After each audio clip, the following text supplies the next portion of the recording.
அந்த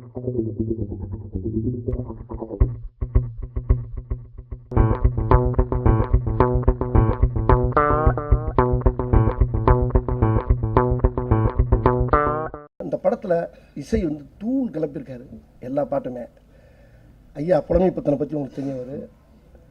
அவர் சகோதரர் விவேகா அவர்கள் ரொம்ப அருமையாக எழுதியிருக்காங்க. முகேஷ்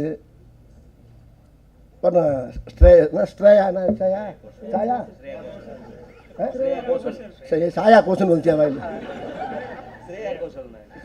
அந்த மீனாட்சி தீச்சிட்டு பாருங்க, எனக்கு ஜோடி. இப்போ நான் கொஞ்ச நேரத்துக்கு முன்னாடி சொன்னேன், இதுதான் என் சொந்த உருவம் பார்த்தியான்னு. ஏன்னா மீனாட்சி என் உருவத்தை பார்த்ததே கிடையாது. நான் சொன்னேன், நேரத்தை காட்டிடக்கூடாதா, இந்த நேரத்தில் காட்டிடாதீங்க, கெடுத்து விட்டுருவாங்க. ஏன்னா முதல்ல நான் ஒரு 5-6 ஹீரோயினை செலக்ட் பண்ணால் மெசேஜாக அனுப்புகிறாங்க, வேண்டாம் நீ வடிவேலு கூட நடித்த தமிழ் சினிமாவில் எந்த ஹீரோவும் கூட நடிக்க மாட்டோம், இப்படியெல்லாம் மெசேஜ் அனுப்பியிருக்காங்க. அனுப்பி ஒவ்வொரு பிள்ளையாக வண்டி இவர் டிக்கெட் போட்டு கூட்டி வருவார். அது தயாரிப்பாளர் அவங்க டிக்கெட் போட்டு அனுப்பி விடுவாங்க. அப்புறம் டிக்கெட் அடுத்து இன்னொரு பிள்ளைய செட்டப் பண்ணுவார், இன்னொரு பிள்ளைய கூட்டி வந்து நீ நடிக்கலாமா, நடிக்க கொடுத்து வைக்கன்னு சொல்லிட்டேன், சூப்பர் ஆர்டிஸ்ட் அவர் நடி அப்படிம்பாரான். டக்குன்னு இன்னொரு மெசேஜை கொடுத்து அதை ஏற்றி விட்டுருவாங்க. கடைசியில் மீனாட்சி தீச்சு தான் நான் நடிப்பேன் பாருங்க, என்னையும் பாருங்க, தக்காளி படத்தில் தார் ஊத்துற மாதிரியே இருக்கு.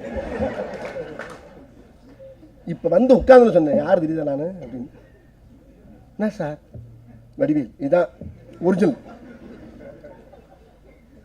ஏன்னா படத்தில் வந்து கெட்டப்போடு தான் இப்போ நிற்கிறது பக்கத்தில். என்ன இந்த அந்த பொண்ணு உள்ளே நிற்கிறா, வெளியே பாடுறாமே, அன்னைக்கு உள்ளுக்கு தான் உட்காந்துருக்கும்பாங்க. தடுத்துன்னு ஓடி போய் கேரளாவில் போய் மேக்கப் போட்டு வெளியே வந்து நிற்கிற ஸ்டைலில் நிற்கிறது. ஏன்னா கெடுத்து விட்டுருவாங்க, ஒன்று கிடைக்க ஒன்று ஆகி போகுது. எந்த நேரமும் கிடையாது, நிம்மதியே இல்லை. ஷூட்டிங் நடந்துக்கிட்டு கலைஞ்சு போச்சான், செட்டை பிரிச்சாச்சுன்னா யூனிட்டை பிரிஞ்சிச்சுன்னு எழுதுறான்,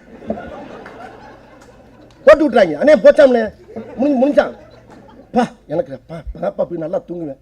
வாடகை சைக்கிள் எடுத்துட்டு போய் கெடுத்துட்டு வர்றாங்க. என்ன சொல்றீங்க? அவர் அசரில் நம்ம அவர் ஐயா அகரம் சார் செட்டுக்கே வந்துட்டார். இது வரைக்கும் நான் எந்த செட்டுக்கும் போனதில்லை வடிவேல் சார். என் குடும்பம் என் ஃபேமிலியோடு வந்திருக்கேன் பாருங்க அப்படின்னு சொல்லி பூரா எல்லா வீட்டில் அவங்க எல்லாம் அண்ணி பிள்ளை எல்லாம் புள்ள குட்டியெல்லாம் என்னமோ வீஜனுக்கு வர்ற மாதிரி வர்றாங்க. வந்து சுற்றி பார்த்துட்டு இன்றைக்கி நாங்கள் ஷூட்டிங்கே இத்தனை படம் எடுத்துக்க எந்த ஷூட்டிங் போனோம் இல்லையா. வந்து உள்ளே வந்து ராஜா யார், மந்திரி யார், இந்த 8 அமைச்சர் யார், இப்படிலாம் பூரா எல்லாம் பார்த்துட்டு சார் தென்னாலிராமன் மாதிரி இருக்கீங்க சார், வாழ்த்துக்கள் அப்படின்னு முதல் நாள் வந்து போனவர் தான். என்னமோ நம்ம சீட்டு வந்துச்சு, என்னது ஆமாம் வசனம் ஆர்வத்தான்னு சொல்லுங்கள், இது வேறு பஞ்சாயத்து வேறு போகுது, இது வேறு இதெல்லாம் ஒன்று மறந்தா கூட சிக்கலாம். ஏன் சொன்னானா என்னையே அவர் நாளை பொண்ணு அங்கிட்டு வளச்சிக்கிட்டு திட்டுவார். ஆமாம் வர்ற சனிக்கிழமையில் வந்துடும் அவர் பாருங்க. அவர் ஐயா ஆர்வதாஸ் ஐயா அந்த படத்தில் அவரை பற்றி தெரியுமே உங்களுக்கு, வசனங்களை அள்ளி தீட்டியிருக்காரு. ரொம்ப அருமையான வசனம் நடத்தா இந்த படத்தில். அவருடைய உழைப்பு ரொம்ப கடுமையான உழைப்பு இந்த படத்தில். ஆக ஒரு நல்ல அற்புதமான படத்தில் நடிச்சிருக்கேன். எனக்கு ஒரு வாய்ப்பு, இப்படி ஒரு வாய்ப்பை கொடுத்து மறுபடியும் என் வண்டியை ஷேர் பண்ணி விட்ட ஐயா அகரம் அவர்களுக்கு எல்லாருக்கும் உங்கள் சார்பாக நான் மனமார்ந்த வந்து நன்றியை தெரிவிச்சுக்கிறேன். இந்த படம் பெரிய வெற்றி பெறணும்னு நான் ஆண்டவனையும் உங்களுடைய ஆசீர்வாதத்தில் உங்கள் அன்பால் இந்த படம் பெரிய வெற்றி பெறும் சொல்லி கேட்டுக்கொண்டு